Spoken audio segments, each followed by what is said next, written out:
Well, hello, everyone. Thank you for tuning in. I am Jaylee. This is JayLeesCorner, honey. And this is a live after show chit chat about P motherfucking Valley. Because down in the valley where the people get naked, when they throwing bands, somebody gonna shake it. You hear me? Lord Jesus, Mary, and Joseph, and the disciples. This, was another good episode. P Valley is not out here disappointing in the storyline. Okay. Thank y'all for those who tuned in for this live episode chit chat. Thank you to those who will be watching the real play later on and whatnot. Y'all know to do a couple of things. First things first, to make sure to subscribe to my channel to become a whole JayBird, Don, okay? Do not forget to follow me on social media at JayLeesCorner on IG and also on Twitter. And y'all know to like the video, share the video, comment in the comment section, because this is a conversation between me, y'all, them, they, and whoever else is around here in the chats. Okay? Now look, I have watched this episode. Oh, hey y'all, I'm here. I don't know this. Look, y'all gonna get this naturalness, okay? Y'all gonna get this naturalness, okay? It's gonna be what's gonna be. I also got me a little Slurpee. You know, a little Slurpee. It's frozen, but it is what it is. I feel like my hair falling out of that. I feel like you either love P Valley or you love P Valley. There's no other thing to feel. You hear me? And this episode was really, really good. Okay, make sure y'all have y'all said hello yet? Have y'all liked the video yet? I asked y'all on the beginning to do 2 things or whatever. Okay, I am excited for this review as well. Okay, hey to everyone. Okay, hey to the people around here. I feel, am I losing my voice? My voice sounds different. I don't know why. But hey ma, that's my mama. Okay. This episode seemed a bit like a filler to me, but was okay. Was it a filler to me? Oh, well, a piece of burnt chicken. I hate my slush. It's a bit frozen. So we put it in my freezer for like 20 minutes. It's weird. I just like it was a filler, but at least you liked it. That's the good thing. That's the good thing around here. Hey, a child is late. You know, I'm like, look, I have got in my head that when I'm doing reviews at 10, 11 at night, I'm not trying to be up. No longer will I be up with lipstick on. It's going to be a hat and bareness, okay? Because I am what I am. Thank you for loving the pink. You know what I'm saying? Because red is my favorite color, but red's so bright. I think pink softens a bit, okay? But hey, the episode was great. Hey, hello to everyone around here. It wasn't as heavy well, I feel like because they knew how heavy the last one was, they said, let us give them a break. Let us calm down. Let's not take them on a whole nother roller coaster of just, whew. Because last, well, the week before last was like, whew. No, not Big T. You know what I'm saying? It was very, very tough last time, but I'm okay. Okay, I'm okay. But let's get into what we came here to get into because I do not want to be on here too long because again it is 11:08. I want to be done before midnight. Okay. So for one, I hope everyone has already watched the episode. If you have not, there will be spoilers all up and through this conversation. You hear me? And a couple episodes ago, people were all up in arms about, some of the male sex scenes. And they said, oh, if you thought Big T and Lil Murda was, a lot to handle, just wait until you see what we have in store for y'all today. Okay. And I'm like, yay, I love it. Okay. I was like, look, at the end of the day, we know what this is. We know what's going on. So let it be what it's going to be. So let's get into Keyshawn, okay? Because I have it in spurts. Okay, we got 3 stories to discuss. So let's get into Keyshawn's piece of this episode. So we know the last time we seen Keyshawn, Derek had beat her down. She tried to leave, but he took the battery out of her car, and so she went back in the house and just sat there. Okay, just sitting around here stuck, just up and stuck basically. And I was like, it's gonna be crazy. So we see Keyshawn, and that Keyshawn face is still all beat up. They in the Piggly Wiggly, okay, or whatever store is called down there, shopping. And Keyshawn trying to be. It's weird that Derek wants Keyshawn to be happy-go-lucky when she walking around here looking beaten and bruised. Like, why do you think I'm happy? Look at my face. You beat me. You beat my kids. Why do you think you trying to be nice to me today when you may try to kill me tomorrow? Is the thing. Derek needs to die. We know that. But Haley sees Keyshawn and Derek, and she's peeking around the corner. Haley sees, because no one has seen Keyshawn recently, but she noticed Keyshawn, punk ass, Derek, and the kids. So when she peek around the corner, and Keyshawn sees Haley, okay, I gotta go get some makeup for my face because my face is beaten up. So she walk on over and talk to Haley. Hey, I see you didn't use the gun. I got you. Okay. And Keyshawn, I couldn't do it. I can't. You know what I'm saying? I got these kids. Like, it's hard. My thing is, it's going to be harder to raise them kids with an abusive father. So I get her thing is I can't easily kill him because of what may happen. I'm like, I just want her to figure out a reason or just something. Okay. I was like, girl, bye. Okay. And hey, like, look, there are more ways to get out. You hear me? But Keyshawn has to run off because they're Keyshawn. I'm like, there, what's she gonna go? I'm in the store. Leave her be. Okay, but Keyshawn runs off. Now later on at the house, okay, Keyshawn at the house with baby and Derek, Haley pops up again. Like, Haley overheard Derek say, hey, we gonna go to Jackson, get some boots for the kids, blah, blah, blah, blah, blah. So Haley pops up, hey, I'm Keyshawn's friend from work. Oh, yeah, I used to work with her at the club. So Derek, okay, cool. She comes in. I'm surprised Derek let Haley, girl, I'm surprised he let Haley in considering how battered and bruised we see Keyshawn's face is. So Keyshawn and Haley in the room talking, the baby crying or whatever. The baby calmed down once Haley held the baby. And to me, that signifies when Keyshawn said, yeah, she be so fussy. She fussy because you are uneasy. People don't get that babies feel energy. And so your children are a bit jumpy because you are jumpy because your baby daddy is insane.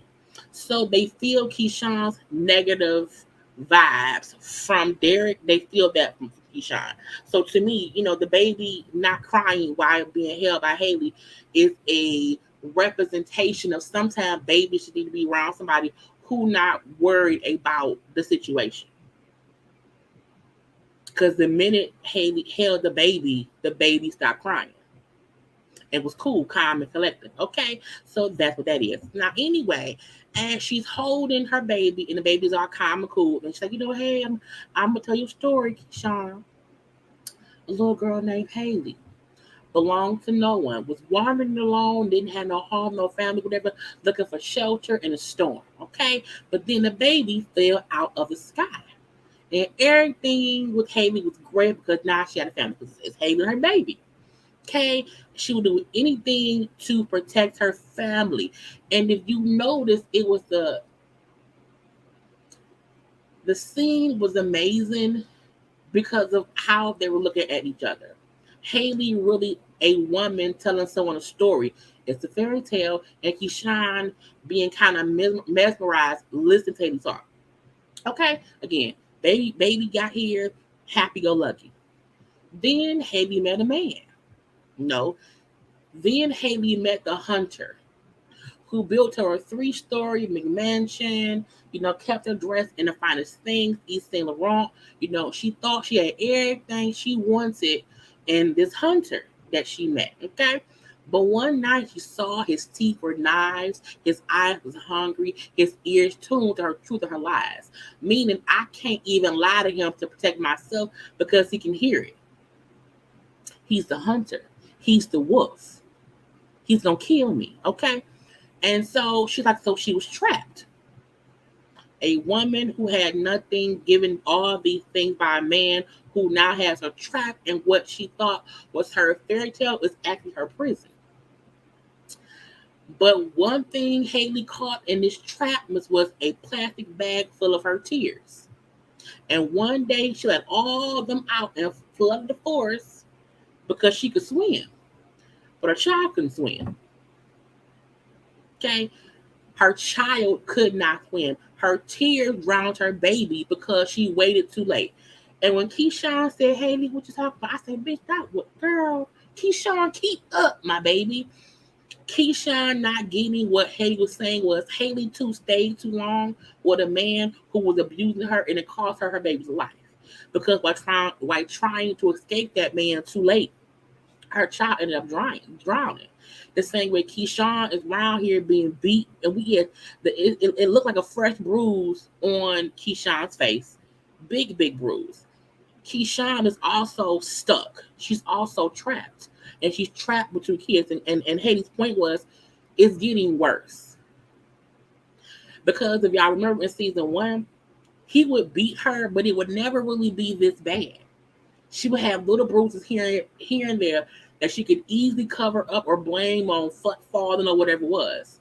And to me, Haley realizes it's getting worse. It's getting worse. Listen to my story, Keyshawn. I was in the same thing, and I waited late, and I lost my child.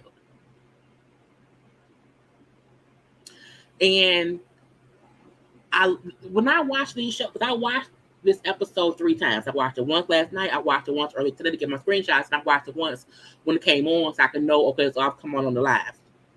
And what I love was that with this show, you really have to pay attention.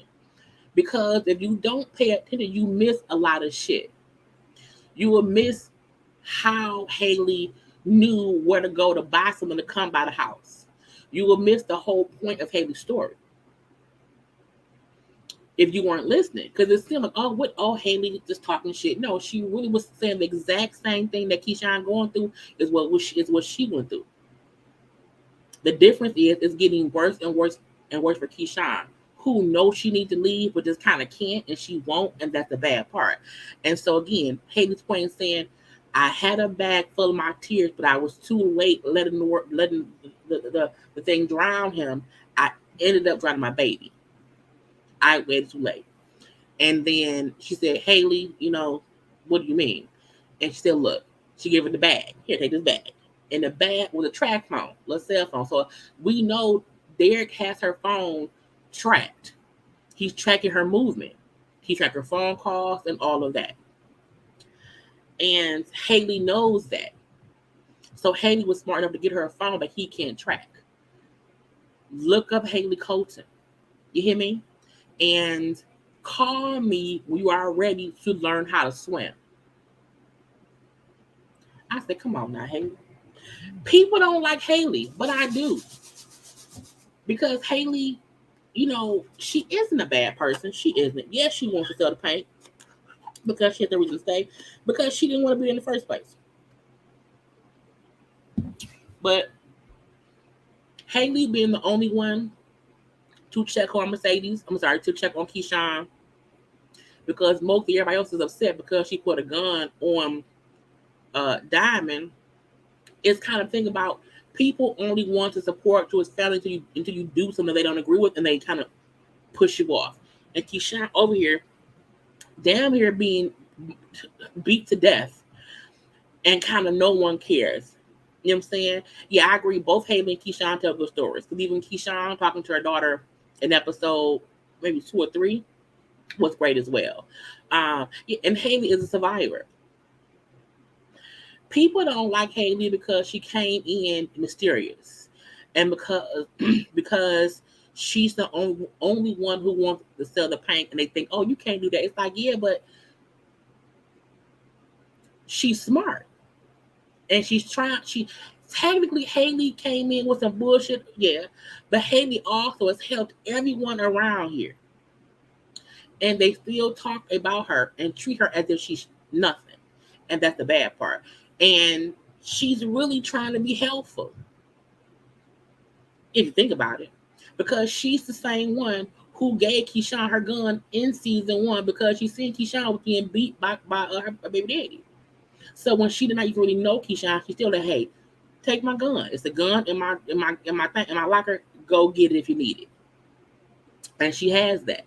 So folks who don't like Haley kind of don't pay attention. Just a little bit, don't pay attention, whatever. But again, we see, okay, Haley tell her, call me once you ready to swim, so I can help save you and your babies. I said, come on now, let them know. Okay, let's move on to Terica and Mercedes. Terica and Mercedes, to me, is the quintessential story of generational curses, young mothers not knowing how to raise children, because not only Mercedes and Terica, also Patrice Woodbine. So we see Terica has been at Mercedes' house for 3 days because she's pregnant. She's 14 and she's pregnant. The same way that Mercedes was 14, 15, and she was pregnant. So the cycle repeats itself. But I feel like Patrice Woodbine also had Mercedes at a young age. Okay, again, generational curses. So Shell, still drinking, don't even really know, she been up there for 2 days. Bitch, has been 3. So Shell at home drinking, whatever. Done. Terica don't know what she wants to do because she's 14 and she don't know nothing about nothing. She's a baby, the same way that Mercedes was. So Terica, I got a craving for some ice cream and some this and some that. Okay, cool. Let's go to the ice cream shop. And as they're driving, she realized we ain't going to the ice cream shop. She's like, no, we're going to Jackson. And Jackson is an abortion clinic. Well, it's a doctor's office who also does abortions, okay? And for the most part, Terica feel like Mercedes was a fucked up mama. Wasn't ever there for me or whatever, and you obviously trying to force me to have an abortion. She's like, no, I'm trying to force you to figure out what your options are. Because Terica don't even know how far along she is. And when Sadie said, if you too young to know when your period comes, you too young to be fucking. I'm like, come on now. And so she like, look, my mom forced me to make my decision. Okay, I'm trying to help you have a choice in what you want to do. So the first thing is get to the doctor, get some at least try to get some prenatal vitamins, to figure out what your options are. What? So I should have. I'm not saying that. And the way that Terry kept asking, "What do you think I should do?" and Mercy's like not wanting to make a decision for her. And when Terry said, so Mama said that if you have an abortion, you get cancer. I said, cancer? But to me, that is an example of kids who are here having sex and they are told these fairy tales of what can happen if you do this or that. Because she believed if you have an abortion, you could get cancer. I was like, the fuck? So she don't want to have an abortion because she don't get. I'm like, that is crazy to me, and I'm happy that Mercedes, like that bald head bitch, don't know nothing, because it was crazy how she just in her 14-year-old head, she think I have to have a baby. Yes, she's living a whole fairy tale, a whole fairy tale. That's crazy. Yes, the misinformation of sex and the outcomes. Because you would assume the first thing would be, girl, put a condom on. This way, condom. Okay, you don't. If you use a condom, you're better off than anything else. Okay. Anyway, so they again driving to Jackson to have my. I'm so mad. My thing is frozen. I want to drink it. I should have put some vodka. No, it's like with vodka. 7:30. Um, but they drive to Jackson to at least figure out how far along she is and say what she wants to do. Mercedes feel like, no one allowed me to be a mom. Okay, I didn't have the rights back then. Everyone forced me to, give her up. Okay, I had to prove who I was to the courts or whatever else, and no one thought I deserved Terica. So there's this disconnect between how Terica feel like Mercedes abandoned her or didn't care of your mom, and how Mercedes, even though she's 30 years old now, she still feel like, she has no control over what Terica does. So on the drive to Jackson, they stop at like a little diner. And Mercedes is sitting there and she has the flashback of her mama. Now, honey, Patricia Woodbine, us seeing, 14-year-old Mercedes and her mama, Patricia Woodbine, who at that point looked like a harlot. You hear me? Patrice Woodbine fully looked like a woman of the night who just happened to have a daughter and who liked having fun all up through men's houses. And, this was 14-year-old Mercedes. And they kept saying how she didn't look like a typical 14-year-old. Like, that looked like a grown woman.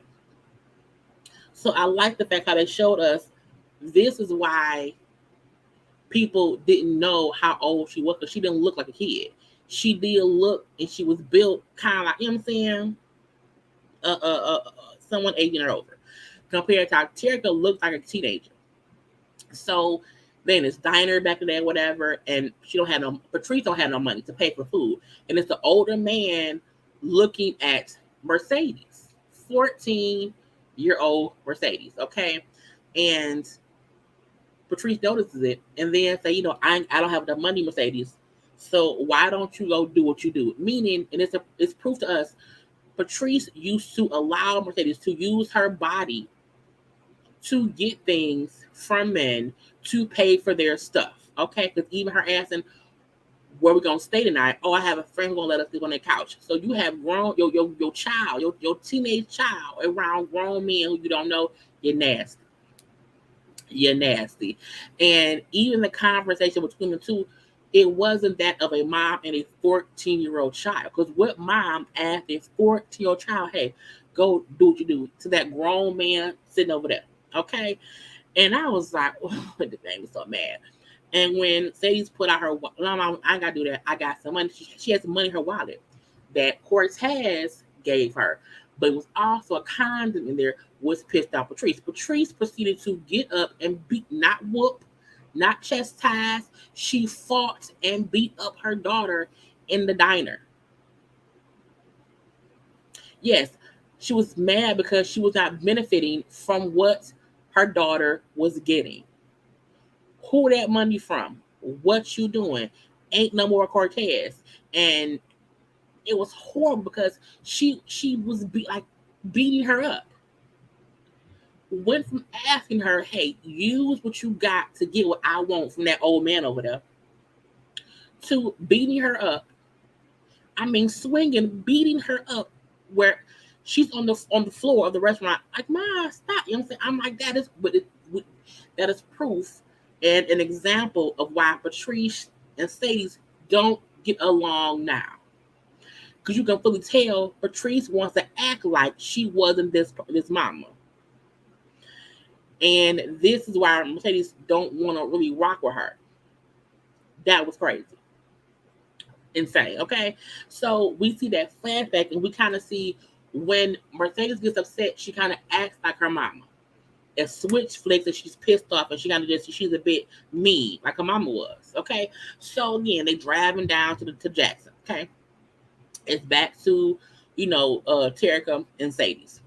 And as they're driving or whatever, and they're having to, because again, she's pregnant, wanting an abortion, all these things, okay? And so Terica's like, yeah, my boyfriend's 14, I'm saying, he loves me, he wants me to keep the baby, he wants to get a job to take care of us or whatever, he's gonna work a part-time job. I'm like, a part-time job?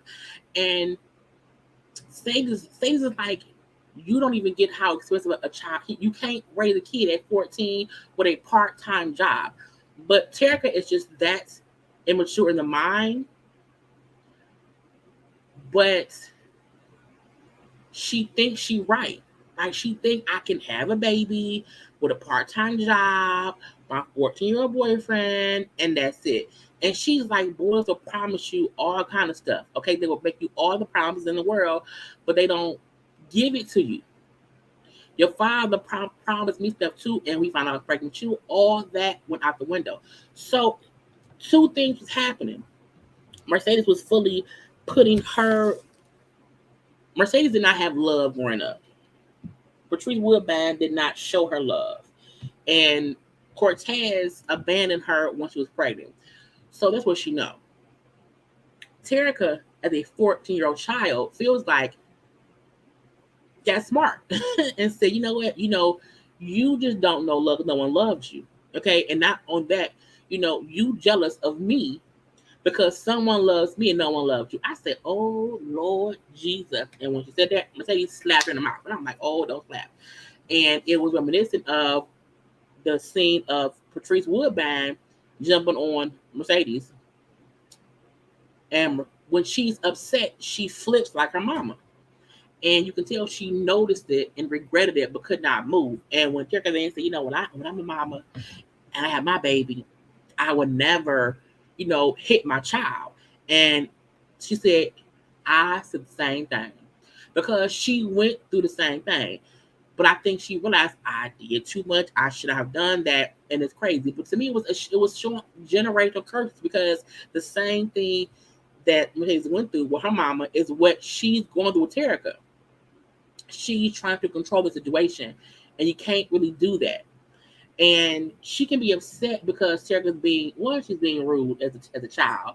But she also feel like you were my mom and you weren't there.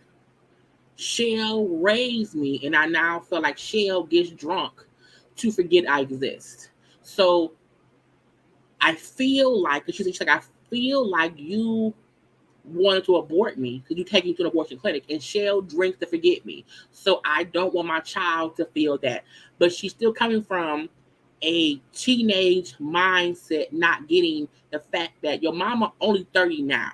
She could not make grown decisions at your age. That's crazy, but that's how she be going or whatever. And so they go to the abortion clinic, and outside, Mercedes is like looking at the crowd of protesters, and she sees Patrice Woodbine in her mind because her mom is kind of haunting her in a way because it's the same thing they went through, except now she's the mama. So she get there. She's 14 weeks pregnant. She's 14 weeks pregnant. Meaning she's been pregnant for months and didn't tell anyone, did not know. So you're already too immature to have a kid, but you want a baby. And then, they're like, you don't have long to make a decision. You got, because at 16 weeks is done. So you have about 2 weeks to make a decision. But for here, we have to know yes or no within a day. So they decided to stay at the hotel to figure things out. And in the room at the hotel, they're fussing back and forth because Terica don't know what you want to do. And Mercedes like, girl, make a decision. You know what I'm saying? Make a decision. And I know you're pissed at me because I wasn't there. Because Terica says to her, like, why weren't you there for my birthday parties, this and that? Why were you not there for me? I didn't need you to prove nothing to me. Just be there. That's how she felt as a child. And Mercedes felt like she was trying to prove herself to the adults. And it was a confusing thing about she never thought I can just be there for my daughter, not have custody of her, and that would have been good. But she didn't think that way. So it's a big fight between them, just expressing how they both felt over the years. But what I do feel is Cherika does not get all the things that she had to go through that Sadie did to even be around halfway. And I also feel like she may not get how she was a child. You know what I'm saying? She was a child. What? Who? No. Mercedes and Cortez are Cherika's birth parents. Shell was Cortez's wife. Mercedes don't have siblings. Shell is the wife of Cherika's father. So there's no connection with no, not at all.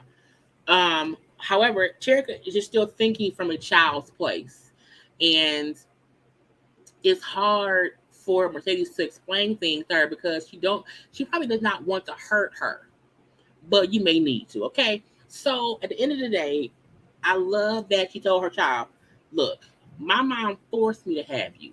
I did consider an abortion, but I'm happy she forced me to have you because sometimes she said sometimes the devil will bless you or something about blessings sometimes come. I don't know, but something about blessing the devil and it doesn't matter. I don't know.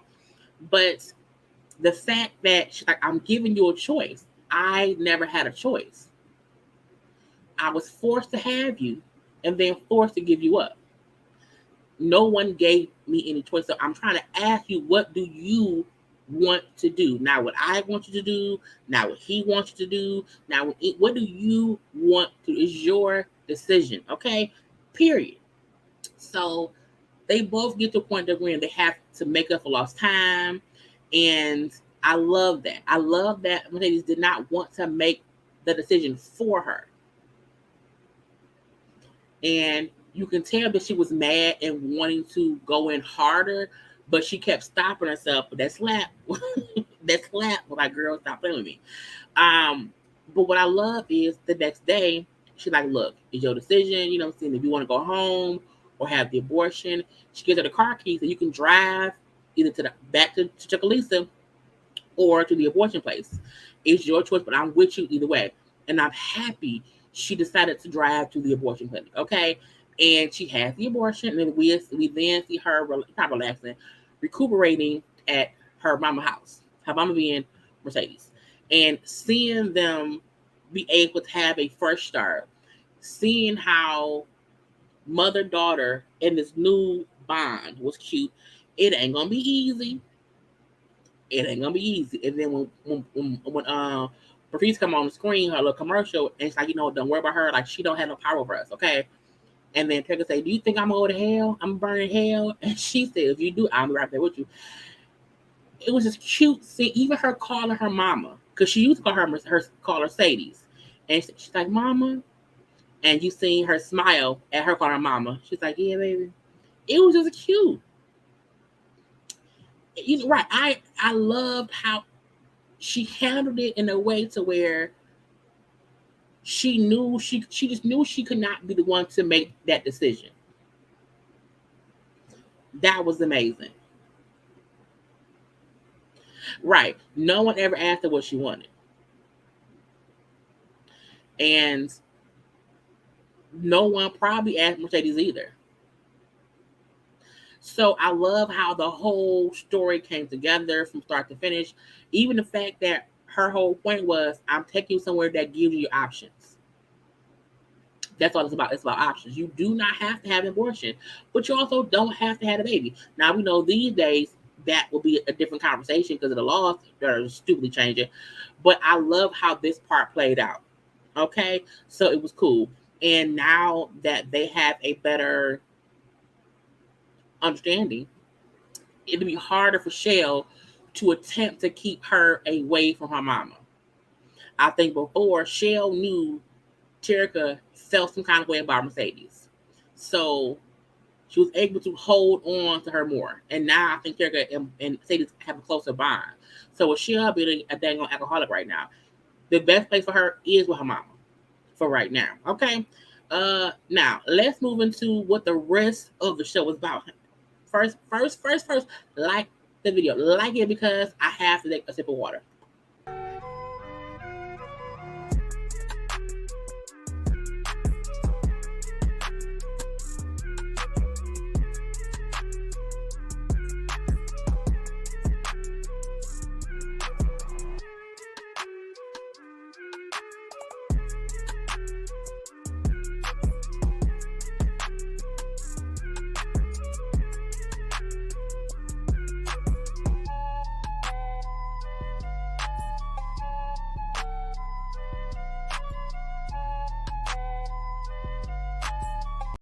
Good liking is always the thing to do. Uncle Clifford, Grandma, and Little Murda. Oh, Jesus. A lot happened. You hear me? A lot happened, okay? So first we see Haley and talking to Uncle Clifford about the paint. This is the part that aggravates me, as I was saying earlier. Everyone wants to make it seem as if Haley's wrong for wanting to sell the paint. At the end of the day, she didn't have to buy it. At the end of the day, Clifford was about to lose the paint to the bank.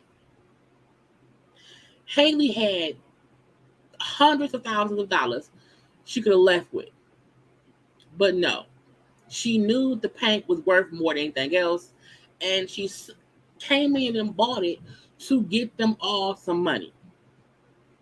She's never made it seem as if she wanted to buy it to help it stay open or whatever. And it's like, it's weird because she, Clifford, feel like, it's the only thing that was ever given to me. So how dare you want to sell it? I'm like, yeah, but all the time that you could have done right by the paint and you didn't. So it aggravates me that Clifford feel like Haley's wrong for now wanting to sell it when Clifford wasn't doing much to keep it open. When Haley gave Clifford all that, what was it, $125,000, at least $100,000 to keep it open, she bought Birkin bags. That's crazy. So everyone who hasn't helped keep it afloat is upset that the one person who saved it from being sold wants to sell it for millions of dollars that can help everyone involved. That's crazy to me.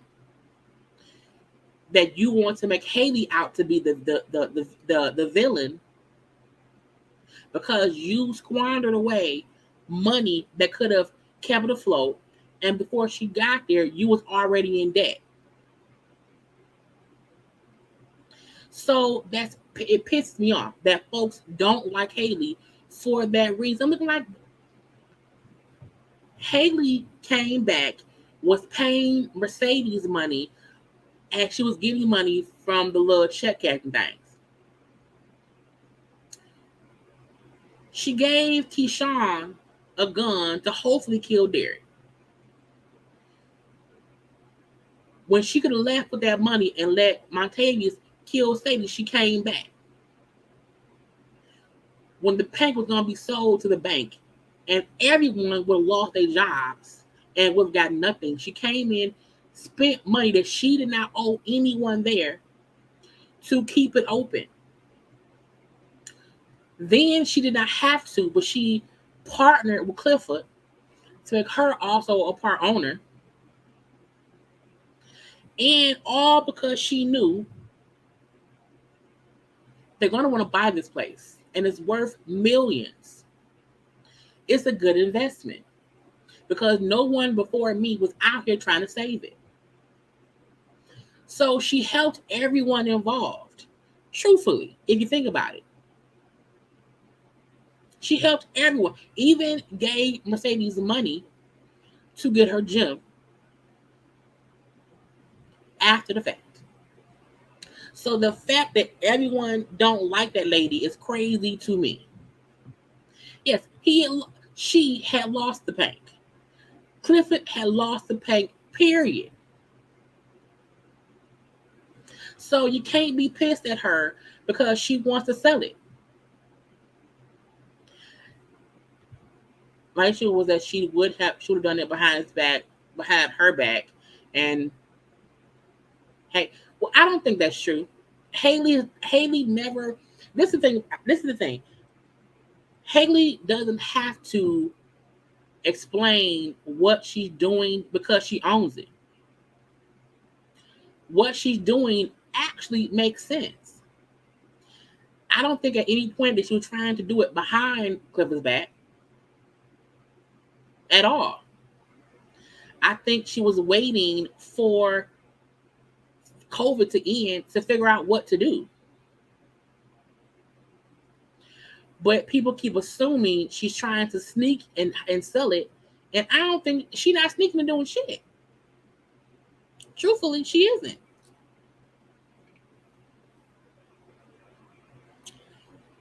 She's just not having a conversation all the time because she's having to wait to see for the best deal. Clifford didn't want to sell the paint for $40K. That makes sense. $40K.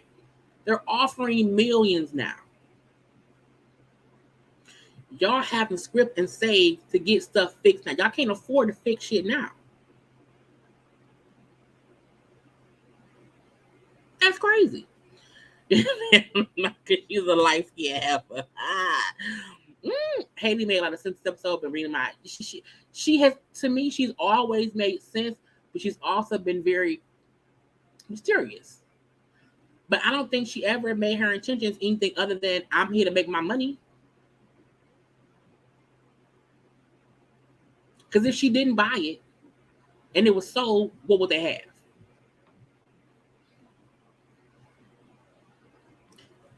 Clifford wants to hold on to something that she never tried to save in the beginning. But that's neither here nor there. Okay. They had a conversation, and her thing is, look, promise and offer me $5 million. $5 million. They offered you $40K. $5 million. Okay. But I said no. He's like, what? She said, what? Because even Clifford knows that's a lot of money. Yes, spent $250K on purses and shit. Stupidity. This is right. This is why some folks say if you own a house, you can't be the one to sell it or price it because you put value in your memories, and that ain't got nothing to do with the price of it. Clifford wants to hold on to it because I have these memories. So my uncle did this, my grandpa, or whatever all these things was. That don't mean shit. Nothing at all. Okay. And Haley, like, look, I want 10 million. I want 10 mil to get you what you deserve, what your ancestors deserve, what I deserve, because I did not spend the money that I took to give me and my child a different life, and my child died, you know what I'm saying, and all of this. Okay, I lost my kid coming here. Okay, the money that I spent on this place was supposed to be a down payment on me and my child's life. So I'm doing this not only for you, but for me and her too. And McCliff said, but she gone, Haley. I'm like, that don't matter. That don't matter. That don't even matter. But again, folks don't like Haley, whatever. Okay, so Lil Murda and Grandma. Lil Murda at the house, okay, Grandma in bed or whatever, and he is having flashbacks and PTSD from Big T's suicide, and he crying or whatever. And it wasn't until he heard Grandma coughing that kind of knocked him out of his, you know what I'm saying, sadness or whatever. He then went and made her some food. Loretta Devine is an amazing actress. You want to hear me? People need to give Loretta more clout. You hear me? Because her and Murda in this scene was amazing. Because she's blind. She's old. She got COVID. She's a little bit delirious. We say she's confused. Because the beginning of the episode was showing her dreaming or hallucinating about her singing in the club over all the years.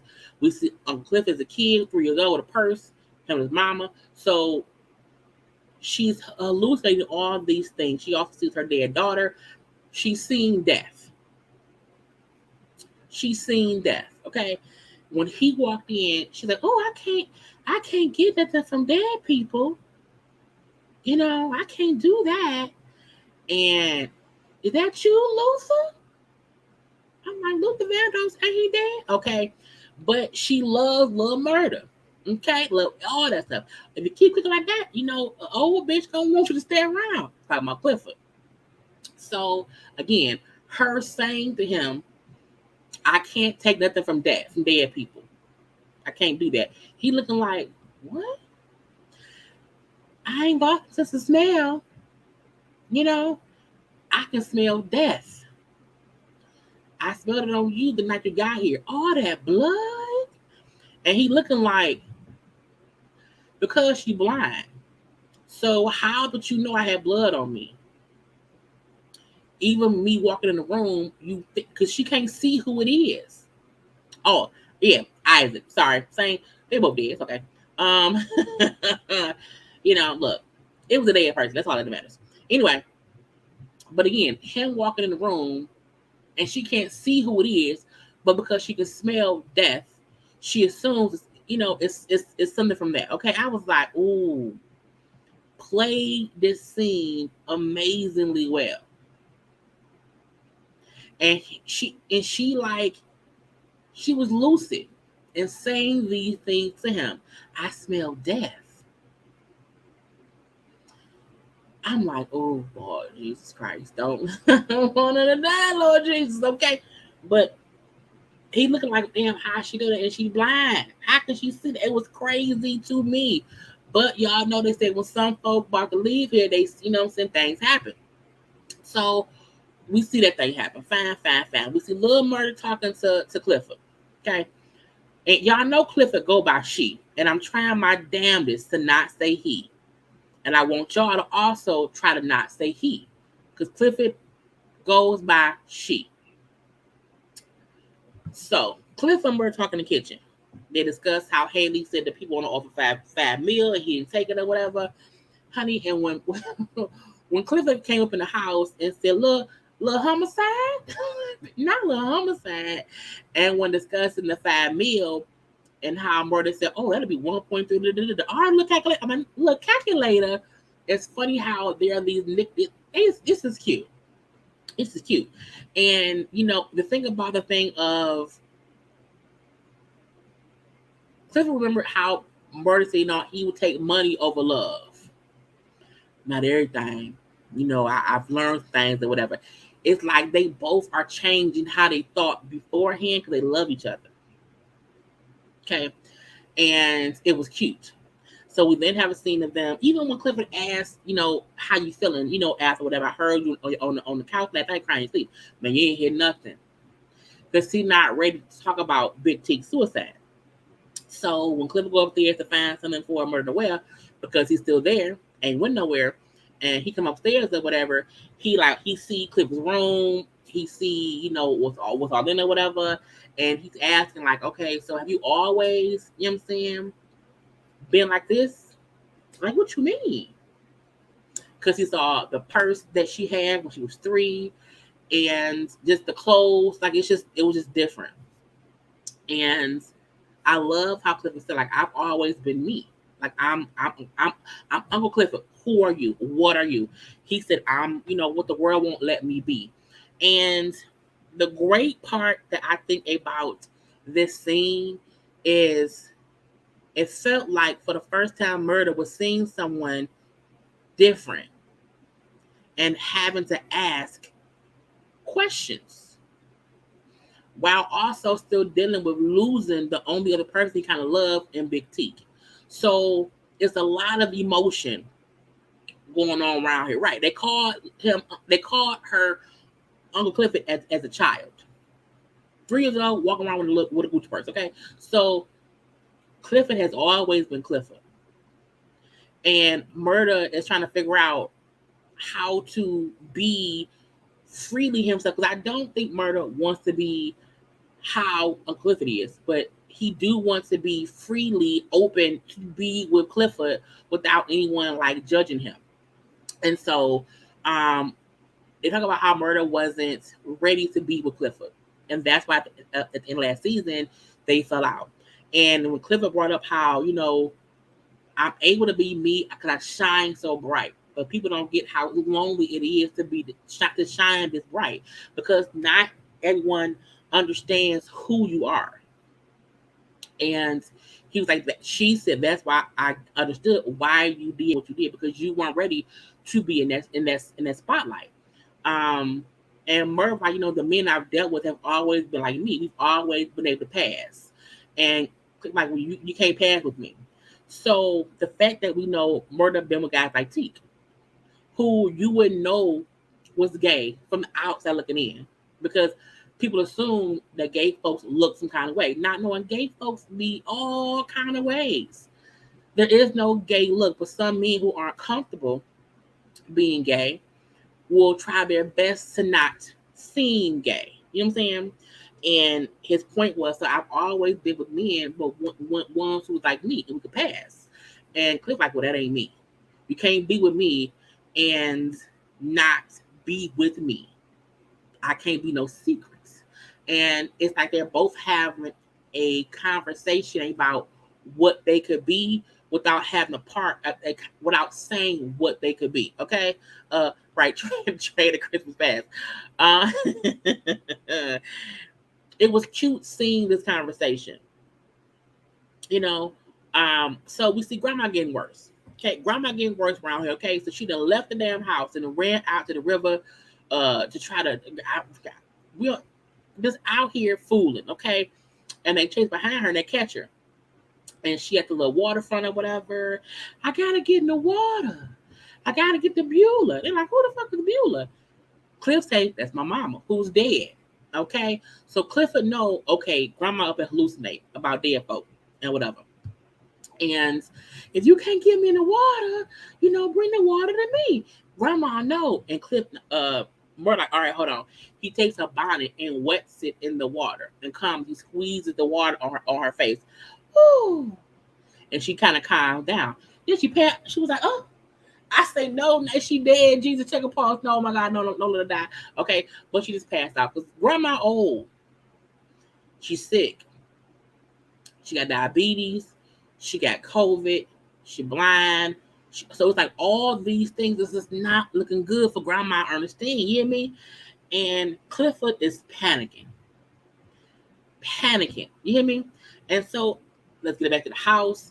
To the career medicine, whatever. So we see her get taken to the hospital in an ambulance. Okay, and it was cute because when they called Clifford sir, and is she? I said, come on now, come, Murda, take up for your girlfriend. You hear me? It was cute for Murda to correct the right pronouns to use for Clifford. Even though he don't fully understand it, he respects it. You hear me? I was like, oh, Jesus, please don't let Grandma die. Now, Grandma did not want to go to the hospital because I don't want to go. Grandma, you got to go because she's so sick. Okay?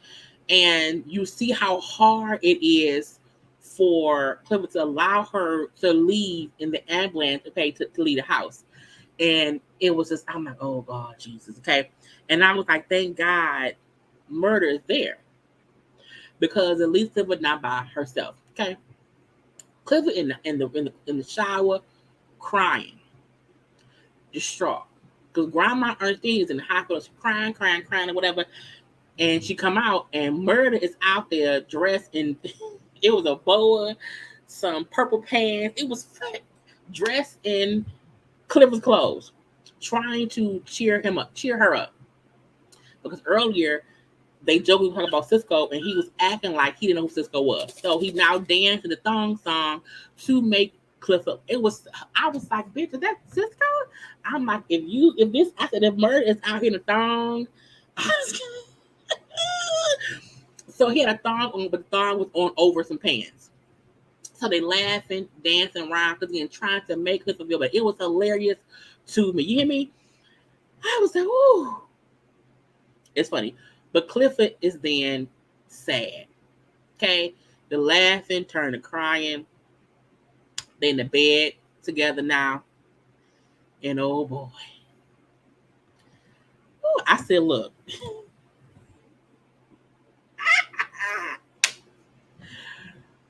When they were laughing around the room and both fell laughing in the bed, I said, oh, they finna do it.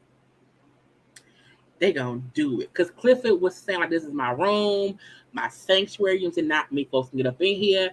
And Murda said, like, I hope I'm one day, able to be here. And he here. And as Cliff was crying, Murda turned his face around. And they turned, so they looking at each other. You hear me? And I was like, look,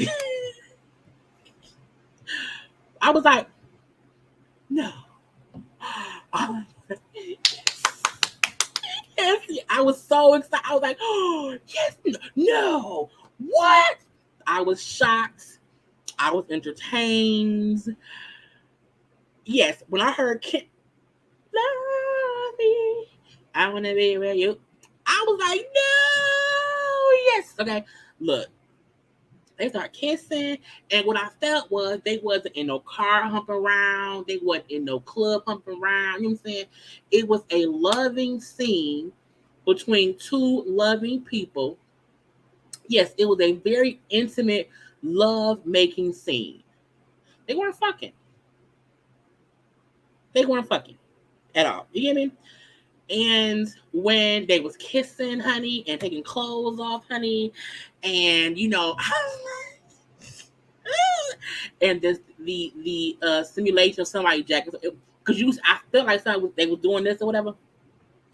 And when Clifford then reached and got the condom and said, "Hey, put this on," and Murda said, "We don't need that." I said, "What you mean y'all don't need that?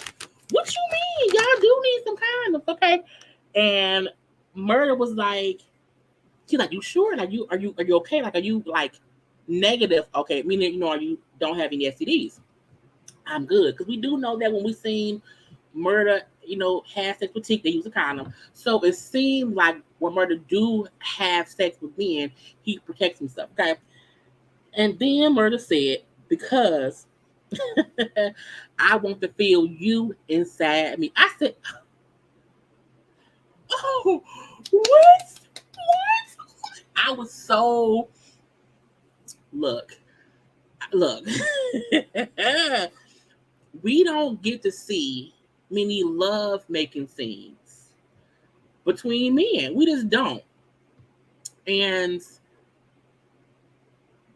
I feel like it's needed because gay people have sex. Okay. And I was like, oh my God. And the fact of, first of all, the fact that Clifford had on belly beads was funny to me. But to see, because we always assume that Clifford was a bottom and that Murda was top. I'm not gonna see y'all verse. Y'all was, because at this point Murda was a bottom. I said, Murda, you a bottom? Oh my God, okay. And this, I mean, seeing the simulation of the insertion, seeing Murda's face, expressing how it felt, I was like,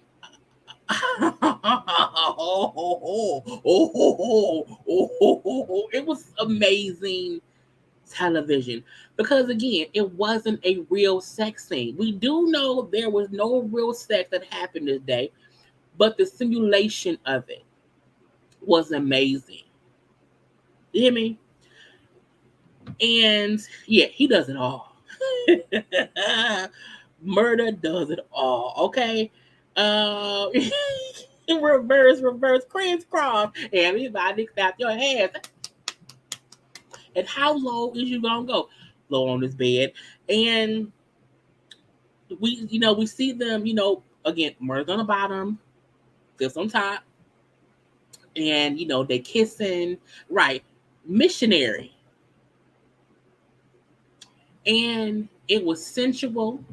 It wasn't hard and rough. It was love making.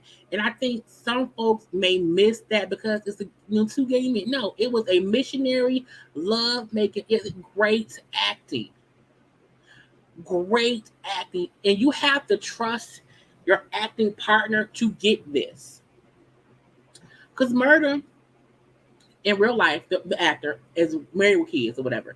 So he had to trust Clifford, the actor, to get this scene together, to make it look so amazingly well. And yes, it felt good to see Murda get love on for a change. I agree with that. And when they were doing it, or whatever, and they was kissing and hugging and stuff or whatever. And then, when Murda said, well, Murda said, fill me up, nigga. I say, fill me up, nigga. What? Oh my God. Oh my God. That's the equivalent of a girl saying, come at me. I was like, oh my God. Doing this. It was amazing. And as shocked and enjoyable, and I was like, I loved it. I loved the scene. It was very not he was taking it. That he was taking it. No. Some people will never see the intimacy of this scene because it was two men. And I did. I felt like it's weird to me that people are aware that gay people have sex. And everyone's okay with seeing two women have sex. Oh, that's amazingly sexy. But no one wants to acknowledge that there can be intimacy between two men. And when I watched the scene, I had every emotion possible. I was shocked. I was happy. I was intrigued. Okay. I enjoyed it because it was an amazing scene. It really, really was. And it was a loving scene. Even how it started from Clifford crying to Murda just turn him over to look at him, to them kissing, and how seemingly it became a love scene. And I really, you know what? I really need to take my reactions when I'm watching stuff and just have it on mute, and y'all can see my face or whatever, because it was a loving scene. And even, Murda saying like, I want to feel you inside me, was a way of him showing how much he loved Cliff. Cliff being okay with it was a way of showing how much she loved Murda. To give Murda what he wanted. And I was like, right, it was very passionate. It was amazing. But for me, Murda's lines of, I want to feel you inside me. And then as they doing it, saying, fill me up, nigga. I say, not fill me up, nigga. I was like, oh, God. That was me the whole time. I promise y'all, those were my noises and reactions because it was so good. Because this is season 2. And since season 1, we have been waiting for this moment. We've seen them two have sex, I think maybe twice. But this is the first time I feel like either of them were able to enjoy it, not feel dirty, that they be sneaking around. You know what I'm saying? And it was in the room with the golden pillars. You know what I'm saying? And to fill me up. And I'm okay with this. You know what I'm saying? And I think we need to have more. The more we see realistic love-making scenes between other people, gay, straight, even we need more loving scenes between when it's men and women. You know what I'm saying? So, because we're not gonna act like they're not men and women who have sex the same way they did. That's what it is. Um, most sex scenes between men and women be the woman giving the dude head a whole bunch. Who wants that? Who give us some love making, you know? So I was like,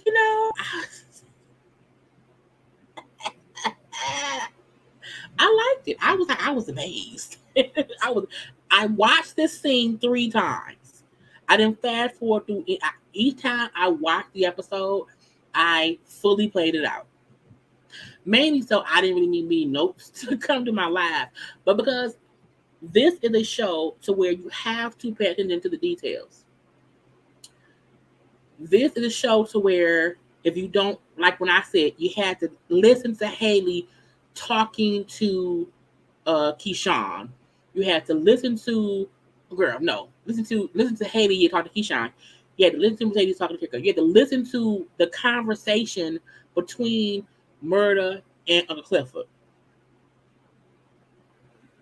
Because if you don't, you will miss a ton of just you will miss a ton of things that you should not miss. Because if you do, then you're like, I don't know what happened. Or you wasn't listening. You wasn't paying attention.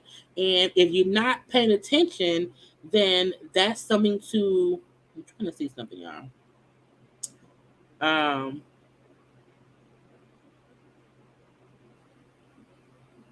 but yeah, you have to pay attention. Um I don't know if it's been renewed yet.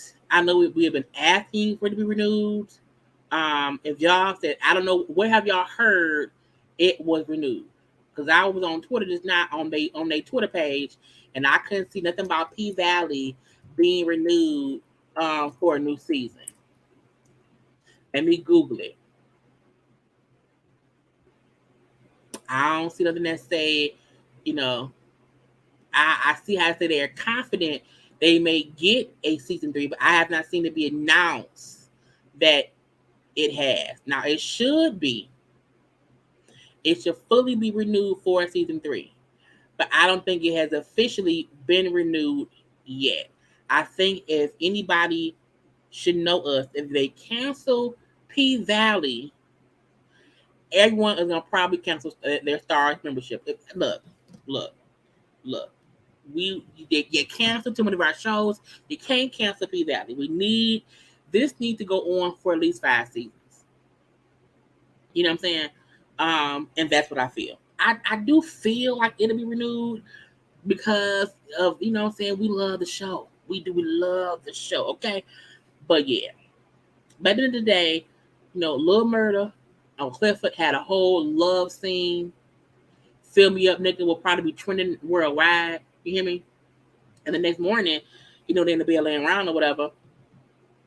It's morning and we slept the night away. You know what I'm saying?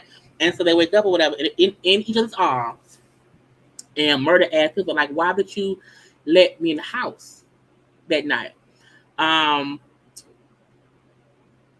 she said, because you needed me and I needed you. And so Murda starts to attempt to talk about what happened that night with Teak. But because when he starts talking, his voice gets shaky, he instantly starts tearing up. And Cliff said, no, it's okay. Nope. You know what I'm saying? Not until you're ready. And the amazing thing was, Clifford knows something heavy happened that night. He still don't know why. She still don't know what happened. She still don't know why he was covered in blood. She don't know nothing about nothing. And it's amazing that she's allowing Murda to have the time to deal with whatever happens and not tell her until he's ready to say what happened. Whew. I love it. You hear me? I love it. It's an amazing show. It gives amazing stories. I feel like we're getting stories of abuse, love, generational curses, because the abuse situation with Keyshawn, the survivor situation with Haley, the bad parenting situation between Patrice Woodbine and Sadie's, the generational curses that could have occurred between Sadie's and Terica, and then the misunderstanding of who you are as a gay man in a world that doesn't really accept gay people is a lot to cover. And that's amazing to me. I feel like it's telling great stories. Nikki Gilbert must go out there writing about your club ain't right. Nikki Gilbert trying to sue P Valley for, when they stole her idea. I was like, first of all, P Valley is the TV form of Players Club. Okay. So anyone say that someone took a story about a strip club in the South and that folks who work there, that is literally Players Club. The hell? And it can go in so many different directions. This is my thought process. They're gonna buy the paint. They're gonna build a casino. Haley and or Clifford is going to be a partner in some kind of way in the casino. Andre is gonna win for mayor. And just those elements right there is a whole other storyline. Period. Somebody gonna kill Derek. I don't know who, but somebody will. But there's so many ways they can go with this story. And we're not even on the whole diamond situation, roulette, winter. There's so many other moving pieces in this. Even to get to where's Keyshawn's stepmama, daddy, and stepsisters. You know what I'm saying? Where is Clifford's father? There's so many different ways we can expound upon these characters that started in a strip club in Chucalissa. Even the fact that the strip club could also have, the casino can also have a strip club in it that Clifford runs, called the Paint. So there's so much more to even deal with. And we still have 3 episodes left this season. Yes, I love the casino. Not the casino. The casino. You know what I mean? So there's so much to deal with. And I'm like, I always say every week, this story, this show is more than what the eye see. And you have to really watch it and pay attention to have deeper conversations that's more than, women who strip to get some money. What are your thoughts on the convo Clifford had and Murda had about not using condoms? I don't think it's foreshadowing anything, mainly because they've made it clear that Murda always use condoms.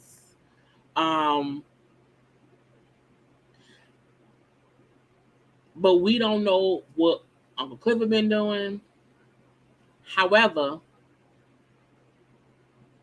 I feel like that was either an ode to there's someone love you want to see. Y'all know how it is. In real life, people stop using condoms to feel the realness, within that person.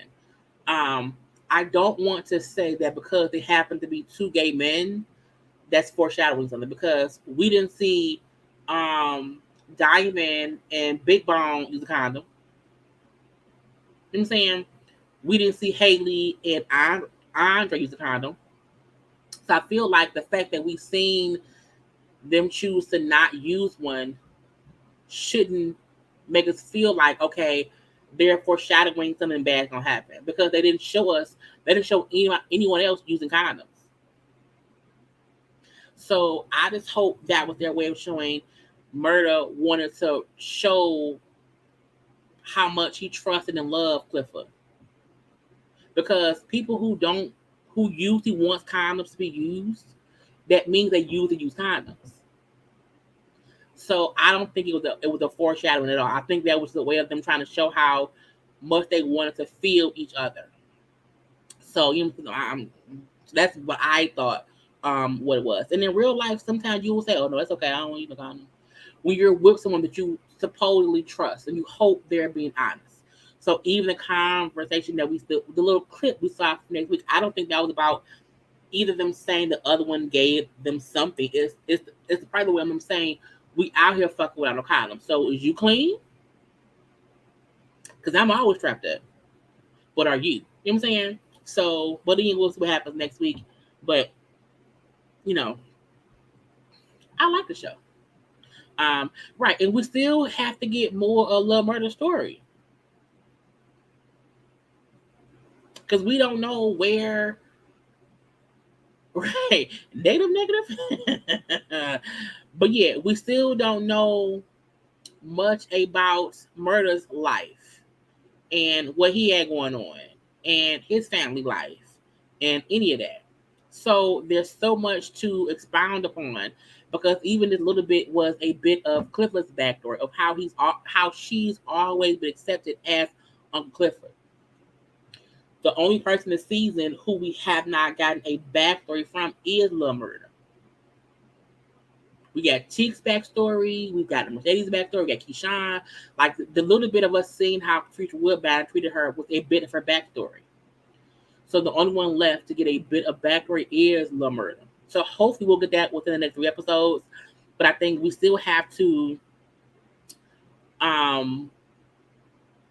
we still know there's much more to be seen next season. I can see them trying to destigmatize HIV/AIDS within the LGBTQ community. Me too, because I think people always assume that, oh, if you are a gay person, if you don't use a condom or whatever, you're going to spread a disease. And I'm like, people catch diseases every day, B. Every day. Gay, straight, or whatever. You know what I'm saying? Things happen. So, and because we did not see anyone else this season talk about condoms, but every time we seen Murda get with someone, a condom was shown being used. Except this one time. Because it's with someone he trusted, and sometimes that's what you don't use condoms with. But you know what I'm saying? I loved it. It was a great show, great episode, and I can't wait to see the next episode. Anyway, that's all I have for y'all today. I hope y'all enjoyed our conversation. It's always a good conversation when it comes to, Lil Murda and Clifford. But again, I love the show. I'm happy I started back reviewing it, doing these live chit chats versus any. The chit chats have kind of become full as breakdowns anyway, so it's the same damn thing. But I'm happy y'all are out here tuning in for it. Do not forget tomorrow at 9 p.m. I will be live to do Housewives of Atlanta and also Married to Medicine. That's tomorrow at 9 o'clock. And then on Tuesday night, I'm going to have a live to compare and contrast Nene Leakes' complaints about Bravo and how she handled that versus Tammy Roman's complaints about VH1 that she made on Carlos King's podcast. Was it yesterday?